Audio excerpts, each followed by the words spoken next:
आज बात करने वाले हैं डेल्टा कॉर्प के बारे में। कंपनी को इनकम टैक्स डिपार्टमेंट की तरफ से 2017 से 2022 के पीरियड के लिए 17,000 करोड़ रुपए की जीएसटी इरेगुलरिटीज़ या जीएसटी देनदारी के लिए नोटिस मिला है। कंपनी ने दावा किया है कि ये जो सारी इरेगुलरिटीज़ हैं वो ग्रोस बेट वैल्यू के बेस पे दिखाई गई हैं, जबकि जो जीएसटी है वो ग्रोस रिवेन्यू के आधार पर दिखाया जाना चाहिए था। और इसके लिए कंपनी ने तैयारी कर ली है लीगल फाइट के लिए।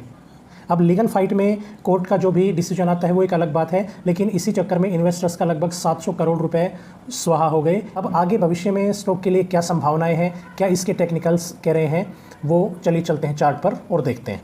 चल गाड़ी स्टार्ट कर।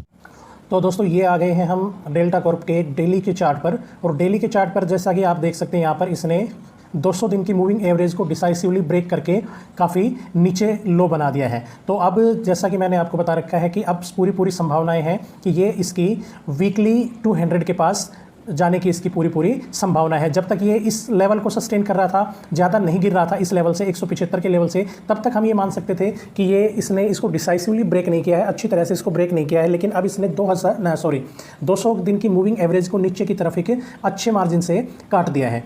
तो अब इसकी संभावना ये है कि यहाँ पर 175 रुपये के आसपास के लेवल की ये रिकवरी लगभग या 10-12 दिन में अगर कर लेता है तो इसमें हम ये मान सकते हैं कि ये वी शेप रिकवरी करके ऊपर की तरफ जा सकता है। ग्रेट।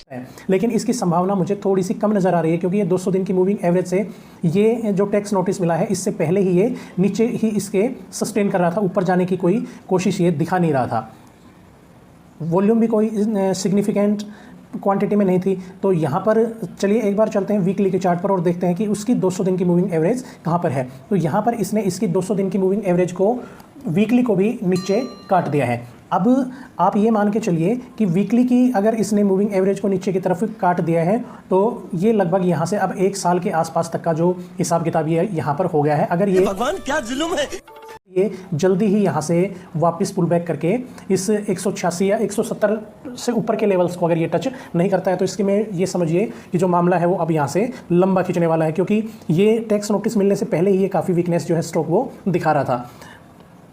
इस हिसाब से अगर देखें तो यहाँ पर ये 4/2022 और लगभग ये वीकली के कैंडल पर अगर ये करेक्शन करेगा लंबे टाइम फ्रेम की करेक्शन, तो ये लगभग 2 साल की यानी ये अप्रैल 2024 के आसपास तक की जो करेक्शन करने की इसकी पूरी संभावना यहाँ पर मुझे बनती नज़र आ रही है। क्यों क्या हुई? फिर भी अगर कोई लगता है चेंजमेंट इसके अंदर कोई सुधार लगते हैं तो इसमें आप ये समझ लीजिए कि इस साल के अंत तक इसमें कोई बहुत ज़्यादा सुधार की गुंजाइश मुझे नज़र आ नहीं रही है।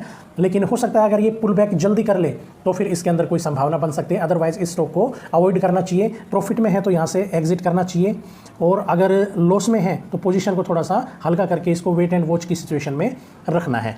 बाकी आप अपने किसी फाइनेंशियल एडवाइज़र के लिए से सलाह लेकर अकॉर्डिंगली डिसीजन ले सकते हैं। वीडियो पसंद आई तो लाइक मार दो, और नहीं आई तब भी लाइक मार दो। सब्सक्राइब करो, वो जो लाल वाला बटन है उस पर कुछ भी फेंक के मारो, बस सब्सक्राइब करो।